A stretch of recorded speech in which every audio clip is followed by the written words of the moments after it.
You're tuning into the Latin Feels podcast with your host, Daniel Alvarez, and the one and only Tiny. That's me. What is up, fam? Welcome to another episode of the Latin Feels podcast. I'm your host, Daniel Alvarez, and Tiny, Evelyn Salazar. hey, What's going on? we in the building. Yeah. Nothing. I ain't doing shit. You have a whole lot of things going on right now. Oh, I got all sorts of things going on. Yeah. You wanna? Got all sorts of things. So basically, I mean, just life has been moving so rapidly, and it's interesting because my last job that I just had has decided that they don't need my help anymore, and that's totally fine. I mean, we're left off in like great terms, you know, like it was solid terms. I still love the family very much, and I really hope, you know, everything's gonna go really well for them because they're a good family. They taught me a lot. Like family actually can talk and not yell at each other. Like families are actually loving and caring and yeah. So needless to say, I was left without a job over the weekend, and then on top of it, I had an ear infection, a very bad ear infection. Which, by the way, Daniel, you know, was really nice and came to the hospital as I was ugly girl crying, literally. I felt so bad though because it's like I can't do anything, you know. I was just like, yeah, what do I? Well, I was hanging out with Daniel on Friday night, and we were trying to do some edits, and then all of a sudden, it just like I told him, I was like, my head hurts, like my left side of my head hurts really bad, and like it started traveling into my ear towards the later of the evening.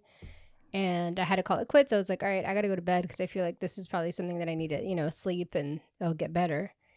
It did not get better all night. It got worse. I woke up in excruciating pain at like 1:30 in the morning, like crying. Like, and my mom was like, we need to take you to the hospital. So we went to the emergency room, and I remember like texting him saying, hey, like I'm on my way to the ER. My ear is not doing well. And then he's like, you know, called me and he's like, do you want me to go? And I was like, you're just going to come to watch me ugly girl cry. Like, Yeah. I'm just going to sit there and cry. Like, I don't think, I think it's okay. And then he showed up anyways. Well, don't make me sound so good because I kind of was already close to you. I know. He wasn't like he was far away. He was literally down the street. I wasn't like in bed falling asleep and was like, oh my God, I need to go. I know. You know, he was literally like still down the street from the hospital. So my mom, and you know, really she thought it was very thankful. She thought it was very thoughtful. Yeah. And then you brought us water, and I think it actually made her feel better. Not me, because I was like, great, now Danny's gonna see me ugly girl cry with snot coming down my nose and me just not being able to like think properly because all I could think about was the pain. That was it. That's all that was going through my brain. It was like, how do I get comfortable where I don't hurt? Yeah. You know. But I think it actually relieved my mom because it helped her like not be the one to deal with it on her own, you know? Yeah. So thank you for that. Yeah, no problem. And yeah, and they gave me a shot of morphine in my arm. It's crazy. And that shit didn't even help. Really? Yeah, I just got high. I was like, feeling good. Hell yeah, man. as soon as it hit you, you're like, oh shit. Yeah. It feels good. Why did my ear so hurt? It like it burns for a little bit and then you get warm and then you're like, hell yeah, let me take this ride. Yeah, but the bad part about it was like I was still in pain. You know? Mm-hmm. It was not fun. And only when I got home and I got to take Norcos did the pain go away. Finally. Yeah. So that has been my last couple of days, is struggling with my ear and then losing my job, but not really. I mean, technically losing my job, but not losing my job on bad terms. It was more like, we just don't need you anymore. And by the time you come back, you know, we'll have it all ready to go. So, yeah, but look how life is. One door closes and then another door opens. Mm-hmm. And I immediately got onto care.com, which is where the last family found me. And I found a new family. Mm-hmm. And, you know, I really hope that it works out. I mean, you know, I don't know what's going to happen, but we're going to see. and all I know is that it pays more and it gets more benefits, and I'm doing something that I genuinely love doing, which is helping others, you know, in their home. So yeah, I'm feeling good. Yeah. Feeling really good. And bitch, I'm going to Dominican Republic tomorrow. Yeah. When the time I come back, I'll be another color. You're gonna be like Alex Rodriguez and shit, dark as hell. Yeah, bro, I'll be like that. I'll be like Alex. Yeah, I showed you that video because he went on vacation and he fell asleep. Yeah, in the DR. Got burnt as hell. That's how I'm gonna be real dark. Yeah. We're gonna photo shoot when we come back. Yeah, I was trying to do a before and after. But you too busy out here. That's exactly right. I'm too busy. What else is? That's it for me. I mean, I'm going to Dominican. I'm leaving the country, bitches. Bye. We are gonna plan out an Austin trip, hopefully end of April, early May. And yeah, we just got to keep moving forward with this podcast. I know that, you know, I don't want to lose momentum. That's why I'm here. Because I'm with it. I want to do it before I leave. She was like, bitch, you're not going to get a one-time replacement for me. Hell no. What the fuck? How could you replace this? What are we looking at right now? We're looking at me. Always imitated, never duplicated, baby. Yeah. It'd be hard to find another tiny replacement for me. Yeah, I mean Danielle could be my replacement, but she's really shy. I know she's really shy. She's not like me outgoing. She's like my other half, the yin and yang. You know, I'm like the outgoing hello, and she's like, hey, hi. Yeah. But once you get her going, there's no stopping her. That's it. Yeah, that's how it is usually. Like when people that are introverted, once they're comfortable with you. Yeah, they're not introverted anymore. Yeah, it's more like, can you stay introverted? Like, I liked you. Like, I liked you when you were quiet. I like you, like when we first met, bro. Now you don't shut the fuck up. That's funny. Yeah, should write that down. It'd be like that. It's like the whole thing with comedians and being funny. There's like that saying, like, it's cool, like everybody wants a funny person until it's like all jokes, and you're like, be fucking serious. Yeah, I mean, me and you have had some issues with it. I have had issues with it in the past, being too goofy or too silly in certain like serious situations. You know. Yeah, I've gotten in trouble for just You've gotten in trouble joking around about it. In trouble you're like, bitch, you're joking around right now. And I'm like, sorry. The time to fucking joke. That's what makes me funny. Okay, let's talk about this though. The day that I was in the hospital crying and screaming, and he was there. He's like, you know, this is like the worst person to have next to you is a comedian, because he was trying to find the funny in it, but I don't think you could. No, but my mentality was like, it probably hurts if you're laughing, like literally. So you didn't want to make me laugh. So I didn't want to, but I was just like, I was just like, that's always been my solution to things. Just try to find the funniness in it, even like dark shit where like bad things happen to me, and I'm like, well, you know, like try to throw a joke in there. Yeah. Like I was making your mom laugh, but yeah, I was like, I don't want to. That was a lost cause, and I just wanted my ear to feel better. It was like, I told my mom, I was like, Mom, if this is like childbirth, I'm good. No, thank you. She goes, what? I'm like, I'm just saying. But wouldn't it, you don't think it's like a different kind of pain? It's probably, yeah. Because it's like in your head. When it's in your head, it's like, yeah. Yeah, I don't know, though. It's like in your pussy. So, you know, it's further. Your fucking hips break, your ribs cage break. I don't know what the fuck else is going to break, but my soul. Your soul? Why do you say that? So dark. Oh, goddamn. You're gonna be blaming you fucking asshole, you did this to me. That's funny. Yeah. But yeah, that's me in a nutshell. What's going on? I had a pretty interesting week or 2 weeks since the last episode. I had a bunch of like 3 shows at the Improv. I did the set of the night mic at the Comedy Store the other night and did good but bad. Yeah, people think he did good, but he knows he did bad. Yeah, well, because I had a set planned and I totally forgot.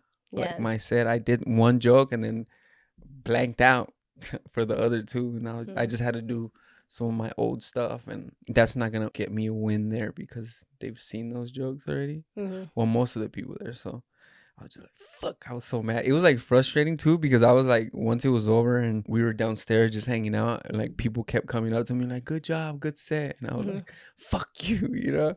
Just in my head, I was like, yeah. Like I still got a bunch of laughs, but not with what I wanted to do. So, and also something weird has been happening to me because of the shows like at the Improv, and I've gotten booked there pretty consistently.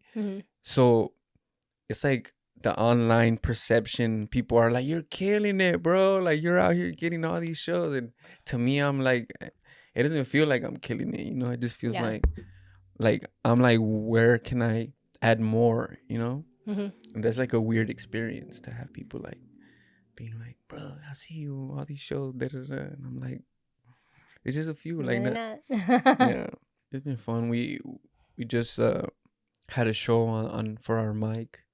That was pretty fun. Like, cool. Instead of a mic, it's like a show. We're gonna start booking people that do good, like the first 3 weeks, 4 weeks of the month, and then towards the end of the month, that's good. Do a show, and they get 7 minutes. Have a little roster. Yeah. So come out to the mics Monday 6 to 8, third wheel. That's cool. I like that idea. And then on like Fridays, just do that. No, it's on Monday. It's just Mondays. Like the last Monday of the month. Yeah. Or unless there's like a holiday. Like I think next month is St. Patrick's Day in the middle of the month. So I think we're gonna do it for there. St. Patty's Day. St. Patrick's Day. No one even really knows what St. Patrick. I don't know what St. Don't ask me. Yeah, I don't know. That's what I was asking. Leprechauns and Lucky Charms. When was it? President's Day? Like last Monday? Yeah. I was like, I get it. I know why it's like our presidents were like celebrating our old presidents, but at the same time, I'm like, that's a weird ass holiday, you know? What's the, well, I guess it's celebrating like George Washington or some shit. I think someone said. Yeah, it's like. The founding fathers? Yeah. I think that's the founding racist fathers? Yeah. Hey, not all of them our Constitution was based on. And a lot of them were really young. Did you know that when they signed the Constitution? Yeah, because they were dying at like 34. No, like one. I forgot. Like 9 years old. They were like 19, 20, 24. Yeah, but and then like Benjamin Franklin was like 70. They would die at early age. Nah, it was already. No, they were dying early age because of all the like the plagues and stuff. So a lot of like. The strong really lived, but I wonder what the lifespan was. Tuberculosis, fucking. I think about that shit from time to time. Like I think I've talked to you about it. Like me and you, we wouldn't have survived anything. Oh no, yeah, because for me, even like in 1950, the life expectancy from a spinal cord injury was like still really short. Yeah, because people were dying of like infections and stuff. So I can't imagine going further than that, you know. Yeah. Same. I would just be dying of not being able to breathe. Yeah, some bullshit. I'm sure like when you mean like in the early like 1900s, or when like actually like when they founded the US, like probably like early 1900s, because I remember Che Guevara had really bad asthma as well, and he was like in the fucking jungles, the Amazon jungles, and they had to give him certain like medications through the vein and stuff. So there was help for asthma, but not what they have now. Yeah. So it wasn't as advanced. Yeah, one of my favorite painters had asthma when he was a kid, and then his dad was a horse trainer. Oh, that's horrible. So he would always be sick. Like he's constantly sick. He has these a lot of the paintings that he does. It's like it kind of seems like it's people that are struggling to breathe. Like it looks kind of like they're screaming, or like they're like stuck in a box, because he would square people out. His name's Francis Bacon. So yeah, he has these crazy ass paintings where he expresses like not like, being able to breathe. Yeah. Yeah, it sucks. It's not fun. Yeah, I've only experienced it like a handful of times where I couldn't breathe, where it was like, because I've almost choked on food a couple of times. And also when I got shot, because the bullet went through my lung, blood was going into my lung. So I had like tubes in me, and then they took those tubes out too early. They took them out the first time, it was at night. So I slept the whole night with blood going into my lung. So when I woke up, I was still fine, but it was crazy because my dad and my sister walked in the room, And as soon as I started trying to say something, I started choking. Like literally like I couldn't breathe, I couldn't talk. I was just like, "Ugh." And they had to like take me to emergency surgery, and that's when they removed like a piece of my lung. But yeah, that feeling, it was like, that's out of everything that I experienced through the whole process, I think that was probably the scariest thing. Yeah, not being able to breathe is the fucking scariest thing, and I don't know why us women love it sometimes. Fucking choke me, spank me, pull my hair. Just do what you need. I need to get to that point in my life. You wow. I don't know, but it's crazy. So I've never really thought about that. Like as an asthmatic woman, Mm-hmm. then I've had several. I'm talking about over maybe 50 asthma attacks for sure in my lifetime. Probably over 100. I don't know. Mm-hmm. Honestly, like honest to God, since I was 9 months old, asthma attack. My parents were like, you're going to the hospital. Oh, they missed you there. Like, oh, they already knew you. They already knew me. Yeah, they already knew me. Well, in Peru, they knew me. They're like, "Oh, Evelyn, you haven't been here for a couple days." Yeah. You know, and it's like they had their room ready for me every time. That's crazy. Yeah, it was really wild. Just not being able to breathe half the time. Always struggling, just struggling to live. Yeah. You know, fighting to live. And the worst part about it was like being a little kid having this and not being able to sometimes play. Yeah. You know, because I'm like, I want to go play. Like, you can't. You have to sit here. Yeah. And they would make me watch TV, and I'm like, I guess I'll just watch TV. You know? But that was like the thing that I had to do. Always relax. Never get too excited. Like, I couldn't laugh too much. If I had asthma, I couldn't cry. Like, yeah. Because you start like wheezing. And and then crazy. Growing up, when I was like in my teens, I couldn't have sex sometimes because of it too. Really? Yeah, because it's like you get like too. You're like, I can't breathe. You're gonna kill me. Hold on. Hey, that'd be kind of a cool little. I killed a bitch. What you mean, bro? This dick kills bitches. I murdered that pussy and the lungs. Yeah. That kind of reminds me of something sad. Like, it always makes me sad when I see little kids in wheelchairs. Because I'm like, I know some of the things that I'm dealing with, and I'm like, fuck. Like, imagine being like a little kid and having to deal with that shit. Yeah. It fucking sucks. I have not yet to see a little kid in wheelchairs. Yeah, they make like little wheelchair, like it's crazy. Baby wheelchairs? Little, yeah. Yeah, it's like the saddest thing you'll ever see. Man. No. It's kind of fucked up. Baby wheelchairs. Yeah. Like, I have a friend, she got shot when she was 8 years old. So, like, she's like, had lived her whole, like. How did she get shot? She was from El Salvador, and her dad, and she was in the car with her dad and her brother. Oh, and then they shot out. Yeah, they shot all 3 of them actually, but she's the only one that got like major. No, they all survived, but she had she's the only one that had like a major like injury from it. And it's fucked up. Like, I had never even thought about this, because I remember we've had long conversations where I'm like, would you have preferred to maybe go to, like, when I got shot at 21, like experience things to 21 and then get shot, or go through it in the situation that you did? And obviously she said more likely like go to 21, because you didn't get to experience a lot of things like me. Like, I still got to experience like relationship, sex, and all that shit, and like she didn't get to experience that, you know. So like, even like she's older, but she still like will ask me sometimes advice about like dating and stuff, because she just never experienced that. And then the other thing that I didn't think about is like, she had to go through puberty in a chair, so her body, she got like scoliosis from it, from always sitting. And yeah, so she was like, yeah, I think I would have rather, like, of course, definitely more time, because it's like also, because what I was thinking is like, because I experienced all those things though, and they got taken away, like, so that is its own thing that you have to deal with. Right. Like, do you want the bigger heartbreak for the, like, it's a larger reward though? Yeah. So, it's just like the saying, would you ever love, you know, what is it? Loving again. Would you fall in love knowing that it could end like that? Like, it's like in loving, a heartbreak or something. Yeah, like loving is better than not loved. Or loving is better than not being, you know? Yeah. So I mean, it depends. I feel like it depends because it's like if you fall in love with someone. God, somebody help me with the saying. I gotta They're remember. I'm already like, bitch is what is this? Can you look it up? What?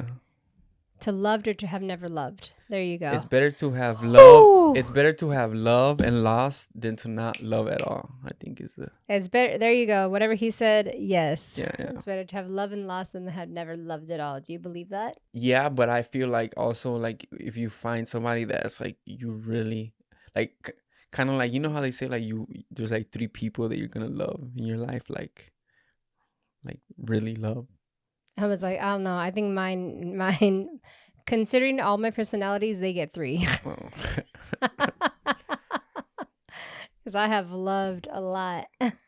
but I feel like when you're with somebody that like you really connect with and like you really genuinely love, and it doesn't work out, that shit like does something to you, where like it chips a little piece of you that you're never gonna get back. And then I feel like the more you do it, the more it's like you're chipping away at that.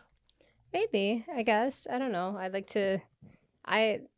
like for my past, for my personal past, you know, I have people in my life still that I have deeply loved. Like we were like drunk in love and then it just didn't work out, you know, and I still have like this space for them. I mean, obviously it's different kind of space. It's not like, oh, I want to make out with you space. It's more like, I really hope they're taking care of you. I really hope that everything good is in your life. I really hope that you're doing well, you know? Yeah. And I can genuinely say that. And if I were to see them with somebody else, I would be okay. It wouldn't hurt me. I wouldn't be like, obviously it would be a downgrade, but duh. But I would be happy. You'll be happy for their downgrade. I mean, it's a downgrade, obviously. All right, Evelyn. You want to get into these riffs? Let them know. Let's downgrade this podcast to riffs. What? Don't be saying downgrades on podcasts with riffs. Let's see. Pull it out, homie. For $1 million, this is my question.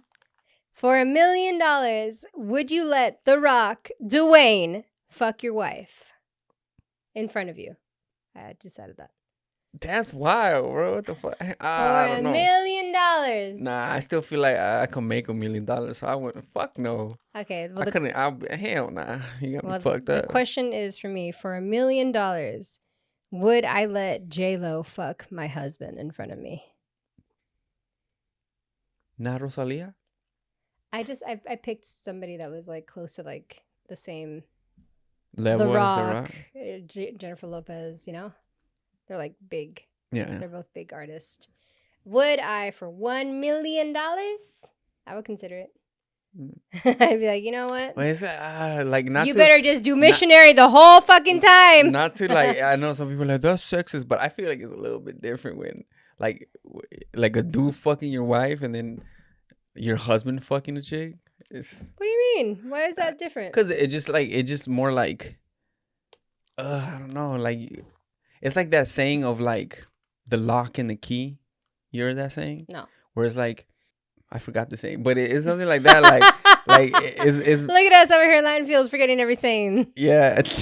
I don't know, man. I don't know. It's just, maybe it's just the way that I was raised. I'm just like, I don't know about that, bro. What do you mean? It's the same thing. It's my husband. And me being a Latina, a crazy fucking jealous Latina, you really think I would let it slide? But for $1 million, I would consider it. But it's like it's the whole thing of like when guys, like, let's say you take down a chick and they're like, good job, buddy. But if a dude is just like taking out all kind of girls, society is like, good job, buddy. But if it's a girl doing it, it's like, oh, you a hoe, like, get out of here, you know? Yeah, I guess. I mean, back in the day, nowadays, hoes be getting a bunch of them hoe friends supporting each other. Yeah, but all them bitches are single with cats. I don't have a cat. Well, you know what I mean, man. Considering getting a turtle. But yeah, nah, I don't. Did you just call myself a hoe? Huh? It's good. Can you get the turtle? Yeah, I couldn't. I won't. You ain't fucking my wife, Rock. Got me fucked up. We'll think about it for J-Lo. About it. What's a small gesture that makes you feel loved? A small gesture that makes me feel loved when you're actively listening to something that I need or I want. Like, for example, like, oh man, I've been really looking for like a new iPhone cord, and I haven't had time to go buy it. And all of a sudden, like, they have it. I'm like, what? Like, you said you wanted it. And I know you don't have time to go buy it. Like, I think gestures of acts of, what is it called? Acts of. Like giving? Not giving, but like acts, like doing something. Like, even if it's like, I'm complaining about my bone broth. Mm-hmm. I don't have time to go buy bone broth. I don't have time. Like, and then you just say like, oh, I'll go get it for you. Mm-hmm. Like, that means a lot. Those are like small, like, even though it is not necessarily like something huge, mm-hmm. but just a gesture of helping me try to get through life is like, that's what makes my heart makes me happy. Yeah. Obviously, like, gifts and stuff is nice, but I think like mainly when you put a lot of thought behind it, like, how can I help this person that's obviously struggling through life? Can't find her bone broth. I fucking lost my iPod cases this morning, refound them. Hey, the best feeling in the world. Go ahead. Or just don't lose them. Go ahead. What's your question? Or what's the question right back at you? For me, I don't know if this is a guy thing, but and then one of my love languages. Dick, what? What the fuck? I don't know if this is a guy thing, but I love getting some head. Getting. I mean, kind of. It's just like that, like acts of like, like. Sorry, because I feel like I gotta get out of it. I'm sorry. I'm still thinking. Fucking sucia over here, dirty ass mind. Acts of teary eyes and choking. God damn. Hey, yeah, that's my answer. No, but it's actually it's like similar. It is similar, like just like because I feel like guys tend to like initiate stuff more often. So it's like when I like it when like you girls initiate, like where, and it's not even like, it has. That's a very guy thing to say. It doesn't. Yeah, it doesn't even have to be like sexual. And it could be just be like giving me a hug randomly or a kiss in the neck or shit like that, where it's just like just out of nowhere. Because I feel like I don't know. It's always like us, like come here. So that for me is like, oh shit, make me feel nice, you know. Slut me out. No, I'm just kidding. There you go. Pass me up. Daniel. What? I have a question for you.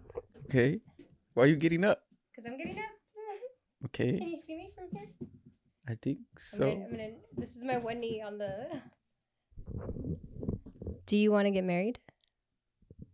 What you mean? The question is, do you want to get married? Like you're asking me? Like what? I'm asking you, do you want to get married? Are you proposing to me right now? I just thought it would be nice to be on one knee when I asked it. On one knee standing up? It's just a question. Do you want to get married again? I know you were already married. I tend to say no, but I feel like the right person. Yeah, I'd be down. Yeah. Yeah, if I feel like, all right, this is the right person. And then you would remarry. Yeah. Why do you think you tend to say no? Because like you said, I was already married once, and I feel like we like really loved each other a lot, like genuinely loved each other, and we couldn't make it work. We ended up, it just kind of fell apart. So that is just like, fuck, like I was like that thought of like I was really in love with this person and it didn't work. So like it's kind of like, damn, and it sucked. Like everything sucked about splitting up and everything. So I was like, I don't want to deal with that again. Mm-hmm. You know, it's like it was like a tough situation. So it's like, unless like I feel like, yeah, you're my person, it was forever, I'm good, you know. Yeah. But, so you'll get married at like the age of 60. Yeah, when I'm like five minutes away from dying. What about you? I have had so many like back and forths with this question because obviously, like, no offense to anybody that is married, but I always felt as if, oh, I've seen it when people get married. It's like something happens, something changes. Mm-hmm. They go from being fiance and boyfriend and girlfriend where everything's nice and perfect, and then marriage comes and it's just like this big dark cloud. Mm-hmm. And I don't know what happens, So I personally don't want to call it like a marriage. I would just say like, come see my union, come see me unite with somebody. Yeah. But in legal terms, I don't think that I would either, because then like that would make it, I don't know, maybe a little superstitious on my behalf, but I would still want to have the possibility of having that person recognize me as their person. Yeah. Make it more like a hippie thing. Like, hey, we are now uniting as one, and we are this one entity, and we're going to be called Mr. and Mrs. But, we don't have this. We're still our own person. Yeah. Yeah. I would love that. I would love something like that. Yeah. Yeah. That sounds cool. And it does. Like, because when I got married, it wasn't even so much like we're so in love, let's get married. It wasn't even.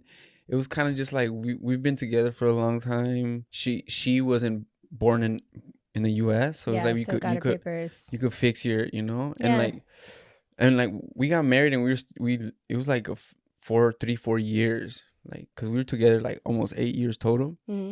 So it wasn't even like it was one of those like, oh, you're the love of my life type shit. It was just like, it's like, this is the right thing to do. But as soon as we got married, it put like this extra pressure. You could feel. And I was like, why is it like that? Why is it like that? That's know. What I'm saying. So like, I wouldn't want to call it a marriage. Just call it a union. Come celebrate my union. If I were ever to have a union, I would love it to be like, I would have to have 2 separate ones. One for my family to make it more traditional. Mm-hmm. It's like literally just my mom and dad and my brother. Me in a white dress. And then one for myself, and I would be like in a big fairy dress.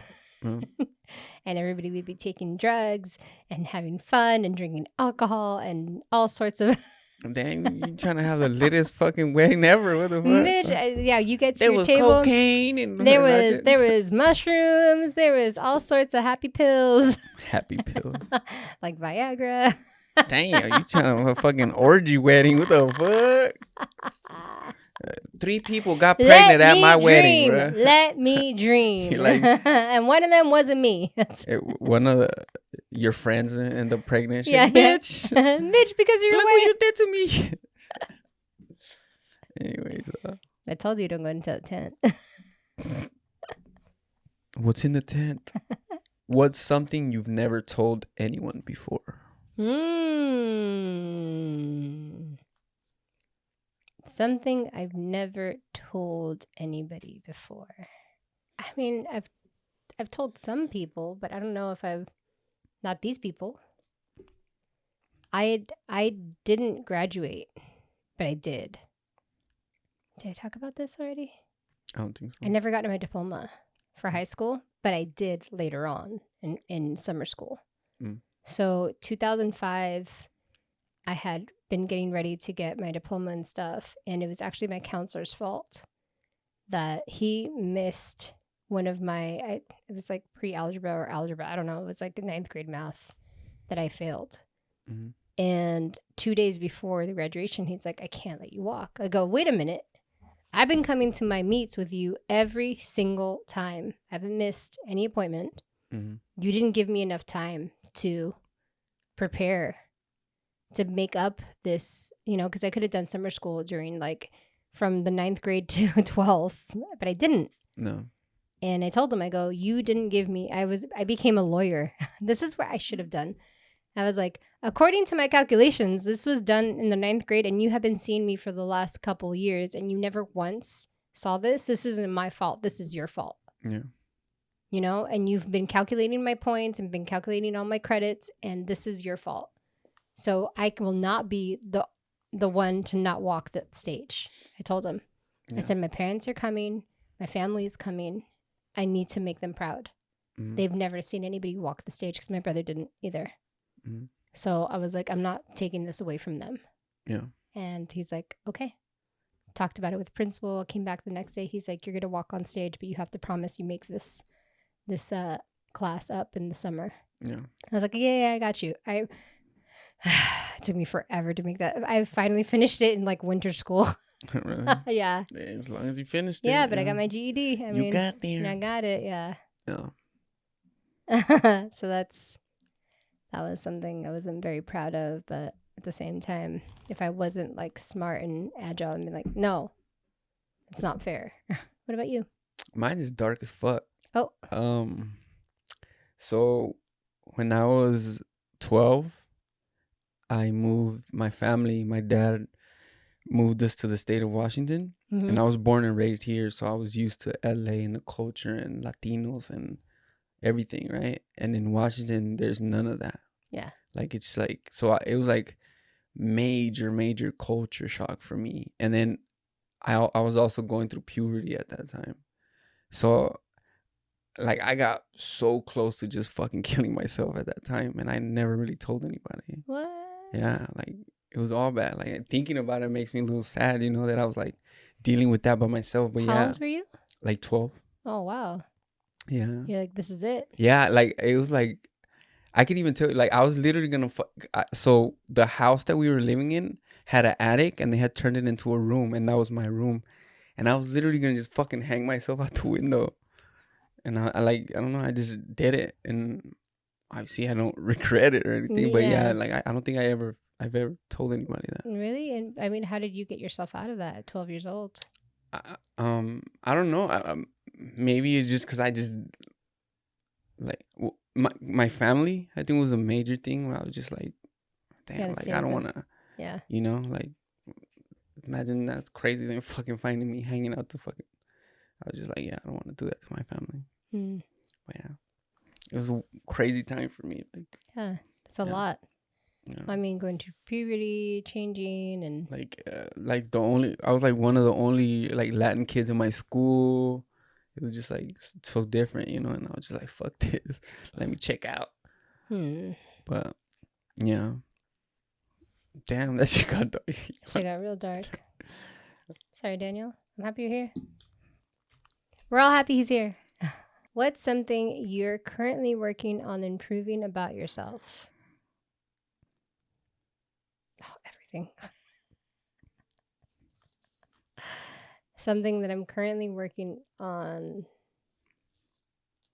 to improve myself. My morning routine. It's like every time I want to get into it, something comes up. I get really distracted. I take up too much time on my phone. It's just, I know that I can get to a really good morning routine where I can be really productive, have all these videos already ready the night before, ready to go in the morning, you know? Like, that's the idea is just to get into a routine so that I can be more successful. Yeah. So that's what I'm struggling with right now.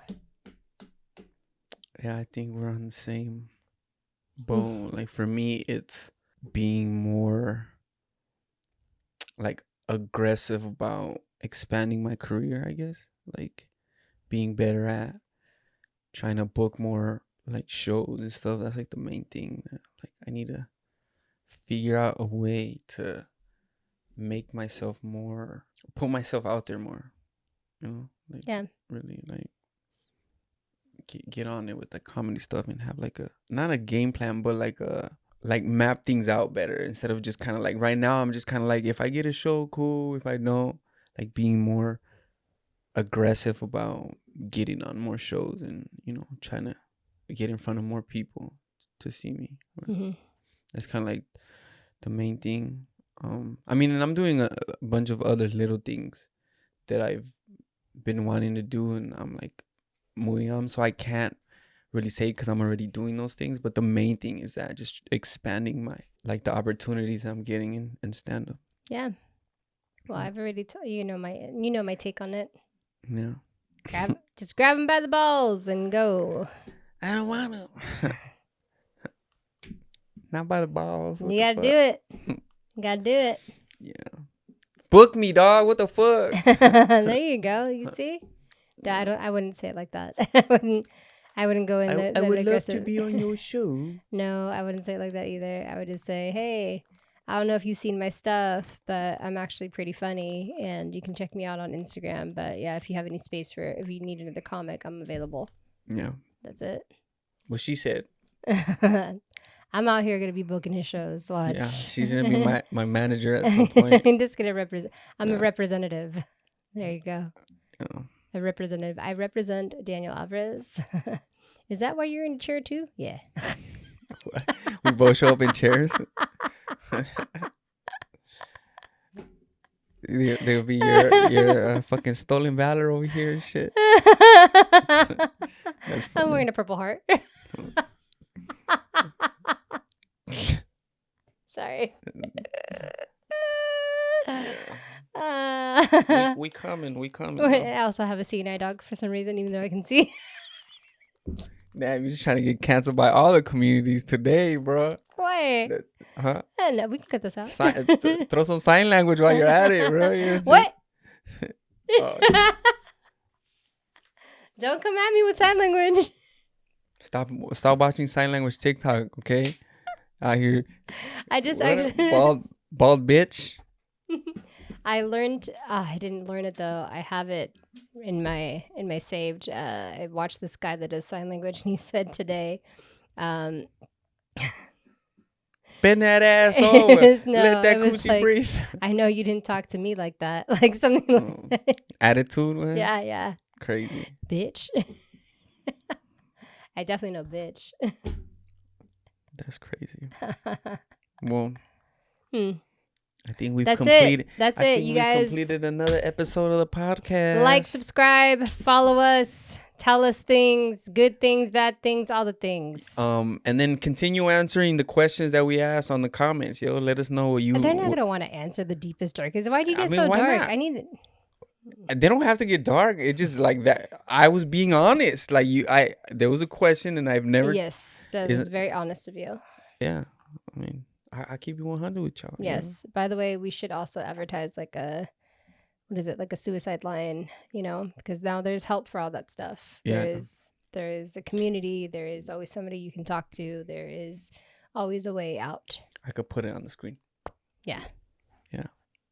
I didn't mean to get dark. Sorry, guys. You're good. You know, like I think I've told most of my story to somebody. You know, that's. Don't be worried. Don't be sad. I'm not. I'm not sad. I mean, I'm just. Yeah, you don't have to worry about it. I'm just being honest. Yeah. I'm good though. He's good. Don't worry. He's under my eye. I'm under your eye fucking right now. No, he's under control. I said no to your proposal. What do you mean? Today. That's what you said. Shit. Today. All right, we out of here, dog. We out here. Peace. Y se acabó la cosa. That's it. That's the end of the show. We'll catch another episode with Tiny and the Man on Wheels.